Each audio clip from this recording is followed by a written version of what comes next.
It means participating in, even initiate, personal, interpersonal, social, political, and economic endeavors to overcome not only, quote unquote, the coronavirus and be healthy and whole in spirit, soul, and body, but also to overcome the viruses that have been here all along, and that it simply in its own way exposes that the world needs healing again, that the world needs transformation again, that the world needs to recognize the problems that it has across the board and not try to cover them up, sweep them on the rug, or be distant from them, but to transform our minds and our ways of thinking and our interactions, and to be courageous in doing so in the midst of stringent and oppressive situations, and work with a counter narrative. To be transformed as Paul had been transformed, individually and collectively, and to work together to bring about a new reality. Now, and I'm going to wrap it up on this point. Bringing about a new reality is not a one-time deal.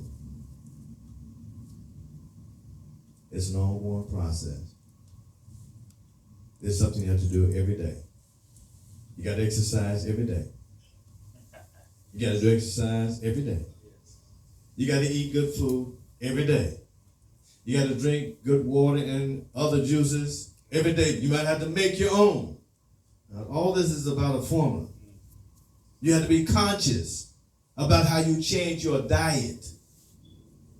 You have to be conscious about how you transform your personal diet, your own physical mind, soul, and body. And then you've got to participate in transforming the diet in public places and spaces. Which means you got to get rid of something. Which means that radical transformation is essential. When antibodies are fighting against a virus, they're at war. At war, right. Are you feeling me? Yes, sir. In order to restore health, there is a stage in which things have to be in turmoil and in chaos. It's a part of the process. It's not an aberration, it's a part of the process. And just as that is true in our individual bodies, it's true in the social, political, and economic body. This is the best time we could be in. That's right. Right now. That's right. Transformation. This is the best place we could be. Right now. This is the most creative opportunity. Right now. This is the time of imagination and manifestation. Right now. As we not only, going back to 1 Thessalonians, Paul doesn't just tell them to look for, sit down, and wait for Yeshua to show up.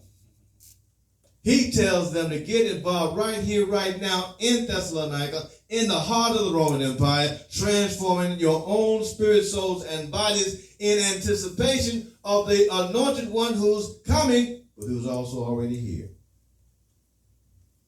The transformation that's on its way, but it's already here. You got to see the future. But more importantly, you have to decide to be the future. Okay. You hear what I'm saying? Yes, sir. To be the future. What you see, back to the earlier quotation, in your mind is what you must live to be. And not just for yourself, but in conjunction, by any and all means necessary, with somebody else as a community. And that is again why I emphasize that he was not talking to individuals. He was talking to the group. Because the health of the individual is contingent upon the health of the body. And the health of the body is contingent upon the health of its individual members. And the health and righteousness and justice of the planet, because the planet is telling us something, is contingent upon the health of all individuals and all beings, ecologically speaking, on this planet.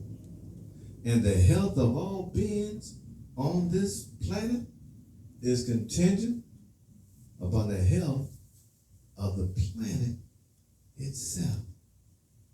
So Paul and coronavirus are calling us to wake up and get healthy. Not from the outside in, with the appropriate mask, social distancing, etc. But let's remember those are effects. We got to wake up. We got to get healthy from the inside out.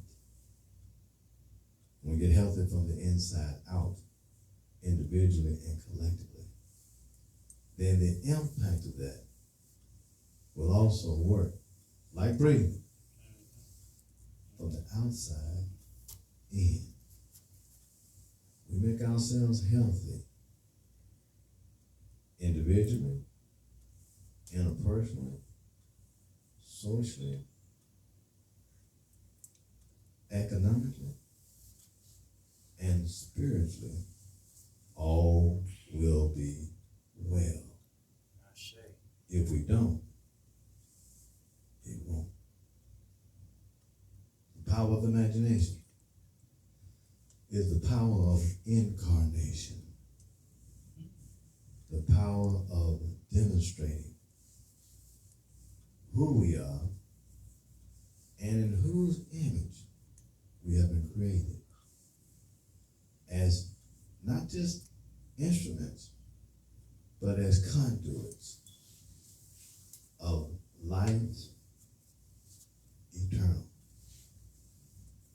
Now, amen. Amen.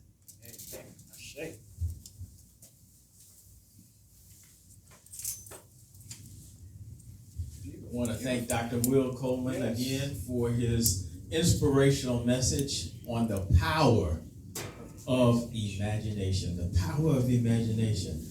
Again, please join me Tuesday, 9:30 a.m. as I share excerpts from my book, Transformative Thoughts, The Soul's Sacred Shift. To donate to Truth and Transformation Ministries, you may donate through PayPal.